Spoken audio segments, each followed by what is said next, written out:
જય આદિવાસી મિત્રો, પોતાના વતનથી જ્યારે નીકળીએ અને અહીંયા આવીને જ્યારે આપણે પોતાનું વતન ભૂલી જઈએ અને એ શહેર એટલે વિદ્યાનગર શહેર.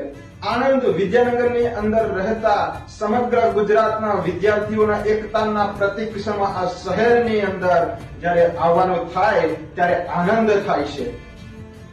અખંડ ભારતના શિલ્પકાર સરદાર પટેલની ધરતી પર જ્યારે આવીએ છીએ ત્યારે આનંદ ના થાય એવું બને જ નથી મિત્રો.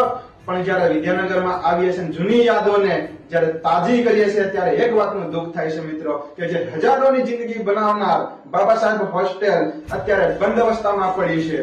અને આ હોસ્ટેલનો લાભ લઈને ગયેલા મારા આદિવાસી મિત્રો, આદિવાસી યુવાનો, આદિવાસી વિદ્યાર્થીઓ કે જે કેટલાક પોતપોતાના જીવનમાં પોતાની રીતે જે સ્થગિત થઈ ગયા છે એ દરેક મિત્રોને એ પ્રત્યે લાગણી હોવા જોઈએ કે જે શહેર, જે હોસ્ટેલ જે આપણને આપ્યું છે તે અત્યારે બંધ અવસ્થામાં પડ્યું છે તો તેને શરૂ કરવા માટે શા માટે આપણે આગળ આવતા નથી. અને જ્યારે 9 ઓગસ્ટ વિશ્વ આદિવાસી દિવસ આવે છે ત્યારે નાચવા કૂદવા માટે દરેક વિદ્યાર્થી મિત્રો એ ભેગા થાય છે અને મોટી મોટી વાતો કરે છે કે અમારી આ હોસ્ટેલ બંધ થઈ ગઈ છે, ચાલુ થવા જોઈએ, અમારી હોસ્ટેલ ચાલુ ક્યારે થશે, અમે કરીશું, ભેગા થઈએ છીએ ત્યારે આપણને બધું દેખાશે.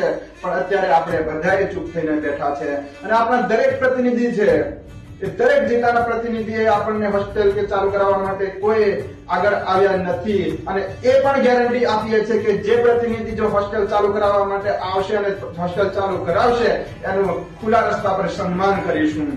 પરંતુ એના માટે આપણે જ વિદ્યાર્થી મિત્રોએ આગળ આવવું પડશે અને રજૂઆત કરવું પડશે. અને તેથી હું સર્વ વિદ્યાર્થી મિત્રો, મારા મિત્રો એમને જણાવું કે આ જે બાબા સાહેબ હોસ્ટેલ બંધ અવસ્થામાં પડી છે તે આવનારી પેઢીને પણ લાભ મળે એના માટે આપણે રજૂઆત કરીશું. જોહાર, જય આદિવાસી મિત્રો.